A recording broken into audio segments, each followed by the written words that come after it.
friends, welcome to Secret of Samyal. இன்னைக்கு நம்ம பார்க்க போறது ஒரு சூப்பரான சப்பாத்திக்கான சைட் டிஷ். சப்பாத்திக்கு மட்டும் இல்ல, நீங்க பூரிக்கு, ரைஸ்க்கு எல்லாத்துக்குமே வந்துட்டு இது சூட் ஆகும். ஒரு ட்ரெடிஷனலான ஒரு நார்த் இந்தியன் ரெசிபி சொரக்காய் வச்சு நம்ம செய்ய போறோம். சொரக்காய் கோஃப்தா கறி. இந்த யம்மியான சொரக்காய் கோஃப்தா கறி எப்படி செய்யறது அப்படின்னு பாக்கிறதுக்கு முன்னாடி நீங்க என்னோட சேனலுக்கு இப்பதான் முதல் முறையா வரீங்கன்னா இந்த வீடியோ கீழே இருக்கிற சப்ஸ்கிரைப் பட்டனை மறக்காம பிரஸ் பண்ணிக்கோங்க. பக்கத்துல இருக்க நோட்டிபிகேஷன் பெல்லையும் மறக்காம கிளிக் பண்ணிக்கோங்க. அப்பதான் ஃபியூச்சர் நோட்டிபிகேஷன்ஸ் உங்களுக்கு உடனே வந்து சேரும். இப்போ இந்த செம டேஸ்டியான சொரக்காய் கோஃப்தா கிரேவி எப்படி செய்யலாம்னு பார்க்கலாம் வாங்க. ஒரு மிக்ஸி ஜார் எடுத்துக்கோங்க. இதுல வந்து நம்ம 2 தக்காளி 2 பச்சை மிளகாயை போட்டு அரைச்சிக்க போறோம். தக்காளி பழத்தை கட் பண்ணி போட்டுக்கலாம்.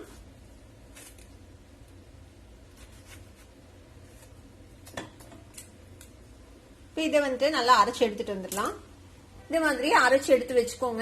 இப்ப நான் வந்து இந்த அளவுக்கு ஒரு சுரக்காய் எடுத்திருக்கிறேன். இது வந்துட்டு நல்ல பிஞ்சான சுரக்காய், அதிகமா உள்ள வந்துட்டு விதையா இல்லாம பிஞ்ச இருக்கிற மாதிரி சுரக்காவை எடுத்துக்கோங்க. இப்ப இதை வந்துட்டு நம்ம தோல் சீவிக்கலாம். இந்த மாதிரி ஒரு ஸ்கிராப்பர் வச்சு தோலை சீவிக்கோங்க.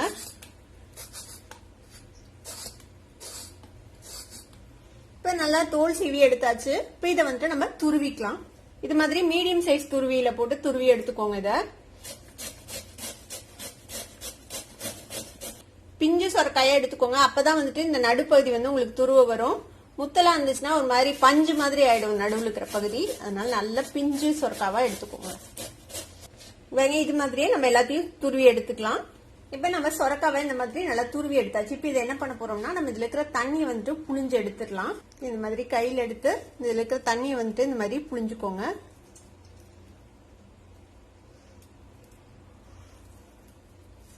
இந்த தண்ணியும் நம்ம யூஸ் பண்ணுவோம், இது வேஸ்ட் ஆக போறது இல்ல. இப்ப நம்ம சொரக்காவை வந்துட்டு புளிஞ்சு எடுத்து வச்சாச்சு. இதுல வந்து இந்த அளவுக்கு தண்ணி இருக்கு. இந்த தண்ணி இருக்கட்டும், இதை நம்ம அப்புறமேட்டு யூஸ் பண்ணிக்கலாம். இப்ப இதுல என்னென்ன போடணும் அப்படின்னா, ஒரு 1/4 டீஸ்பூன் இஞ்சி பூண்டு விழுது எடுத்து வச்சிருக்கேன், அதை போட்டுக்கலாம். கூடவே ஒரே ஒரு பச்சை மிளகாவை இந்த மாதிரி பொடியா நறுக்கி வச்சிருக்கேன். கொஞ்சமா கொத்தமல்லி தலை, ஒரு 1/4 டீஸ்பூன் மஞ்சள் தூள், 1/4 டீஸ்பூன் மிளகாத்தூள், 1/4 டீஸ்பூன் தனியா பொடி, எல்லாத்தையும் சேர்த்திக்கோங்க. கூட ஒரு பிஞ்ச் அளவுக்கு சோடா பொடி. இது வந்து ஆப்ஷனல், தேவைன்னா போட்டுக்கோங்க. இந்த சோடா போட்டோம்னா ஒரு மாதிரி ஃபிளஃபியா வரும். நம்ம கிரேவில போடும்போது அந்த கிரேவி நல்லா அப்சர்வ் பண்ணும், அதுக்காக வேண்டி போடுறேன். இது கூட நம்ம வந்துட்டு கடலை மாவு சேர்த்திக்கலாம். கடலை மாவோட அளவு வந்துட்டு ஒரு குறிப்பிட்ட அளவுன்னு கிடையாது. உங்களுக்கு அந்த ஒரு பக்கோடா மாவு மாதிரி வர அளவுக்கு நீங்க போட்டு பணிஞ்சுக்கணும். இப்போ ஒரு 1/4 கப் போட்டுக்கலாம். இதுக்கு தேவையான அளவுக்கு உப்பு சேர்த்திக்கலாம். இப்ப இதுல தண்ணி விட வேணாம், இந்த சொரக்காவோட ஈரத்திலேயே இதை வந்துட்டு நம்ம மிக்ஸ் பண்ணிக்கலாம். இன்னும் கொஞ்சம் கடலை மாவு சேர்த்திக்கலாம். இதுல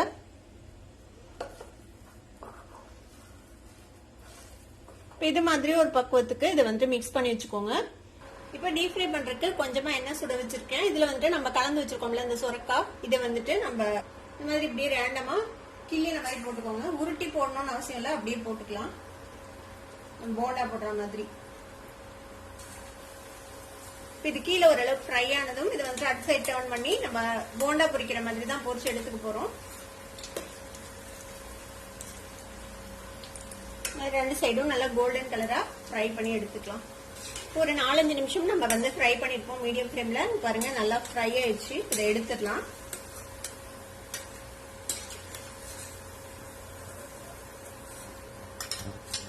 இப்படியே நீங்க வந்து ஒரு ஸ்நாக் மாதிரி கூட நீங்க சர்வ் பண்ணலாம். கிரீன் சட்னியோட சாப்பிடுறதுக்கு சூப்பரா இருக்கும். இது மாதிரியே நம்ம எல்லாத்தையும் பொரிச்சு எடுத்துக்கலாம். இப்ப நம்ம இந்த சொரக்காவை போண்டா மாதிரி பொரிச்சு எடுத்தோம்ல, அதே எண்ணெயில எக்ஸஸ் எண்ணெய் வடிச்சிட்டு ஒரு 2 டேபிள் ஸ்பூன் எண்ணெய் விட்டு வச்சிருக்கேன். இப்ப இதுல வந்துட்டு நம்ம ஒரு 1/4 டீஸ்பூன் சீரகம் சேர்த்திக்கலாம். சீரகத்தோட கொஞ்சமா பெருங்காயத்தூள் சேர்த்திக்கோங்க. ஏன்னா நம்ம கடலை மாவு சேர்த்திருக்கோம்ல, அதுக்காக. சீரகம் பொரியுது. இது கூட ஒரு 1 டீஸ்பூன் இஞ்சி பூண்டு விழுது சேர்த்திக்கலாம். இஞ்சி பூண்டு விழுதையும் இதோட வதக்கி விட்டுங்க. இப்ப ஃப்ளேம் வந்து நல்ல லோல வச்சுக்கோங்க. இது வதங்கட்டும். இதுக்குள்ள நம்ம என்னென்ன இதுல போடணும் அப்படின்னு பாக்கலாம். இதுக்கு வந்துட்டு ஒரு 1/4 டீஸ்பூன் மஞ்சள் தூள், ஒரு 1 டீஸ்பூன் மல்லித்தூள், கொஞ்சம் காஷ்மீர் சில்லி பவுடர். இது வந்துட்டு ஜஸ்ட் ஒரு கலருக்காக வேண்டி எடுத்திருக்கேன். 1 டீஸ்பூன் கடலை மாவு. இந்த இஞ்சி பூண்டு விழுது வதங்கினதும் நம்ம இந்த எடுத்து வச்சிருக்கிற இது எல்லாத்தையும் சேர்த்திடலாம். இதை வந்து நல்லா வறுக்கணும். இந்த இப்ப நல்லா லோல வச்சுக்கோங்க ஃப்ளேம். இந்த கடலை மாவை நல்லா இந்த எண்ணெயில வறுத்து விடுங்க. கடலை மாவோட பச்சை வாசனை போகணும், அது வரைக்கும் நல்லா வதக்கிக்கலாம். இது கூடவே நம்ம இந்த சொரக்காவை புளிஞ்சு வச்சோம்ல, அந்த தண்ணியை ஊற்றிருந்ததுல இப்ப தண்ணி விட்டதுக்கு அப்புறம் நீங்க ஃப்ளேம் கொஞ்சம் அதிகப்படுத்தி வச்சுக்கலாம். மசாலா பொடியெல்லாம் நல்லா வதங்கி எண்ணெய் பிரியுது. இந்த ஸ்டேஜ்ல நம்ம அரைச்சு வச்சிருக்கிற இந்த தக்காளி பச்சை மிளகாய் விழுது இருக்குல்ல அது சேர்த்திக்கலாம். இந்த தக்காளி வந்துட்டு நல்ல பச்சை வாசனை போக நல்லா வதங்கணும். ஏன்னா நம்ம பச்சையா அரைச்சிருக்கோம் தக்காளி. இது கூட உப்பு சேர்த்திக்கோங்க தேவையான அளவுக்கு. இந்த தக்காளி நல்லா வதங்கணும், நல்லா எண்ணெய் பிரிஞ்சு சுண்டி வதங்கணும். அது வரைக்கும் நம்ம இதை நல்லா வதக்கி போறோம். அது வரைக்கும் நம்ம அதை மூடி வச்சிடலாம். ஒரு 5ல இருந்து 6 நிமிஷம் ஆகும். இப்போ ஒரு 6 நிமிஷம் பக்கமா சிம்ல வெந்திருக்கு. ஓபன் பண்ணி பார்க்கலாம். பாருங்க, பாத்தீங்கன்னா தெரியும் தக்காளி நல்லா வெந்து நல்லா எண்ணெய் பிரிஞ்சிருச்சு. இதுல ஒரு 1/4 டீஸ்பூன் கரம் மசாலா பொடி சேர்த்திக்கோங்க. 1 டீஸ்பூன் அளவுக்கு காஞ்ச வெந்தய இலை, கசூரி மேத்தி, இதை வந்து லைட்டா கிரஷ் பண்ணி இதுல சேர்த்திக்கலாம். கூடவே கொஞ்சமா கொத்தமல்லி தலையும் சேர்த்திக்கோங்க. இப்ப இதுல கொஞ்சம் நிறைய தண்ணி விட போறோம். ஏன்னா நம்ம கோஃப்தா போட்டதுக்கு அப்புறம் எல்லா தண்ணியும் அப்சர்வ் பண்ணிடும் இந்த கோஃப்தா.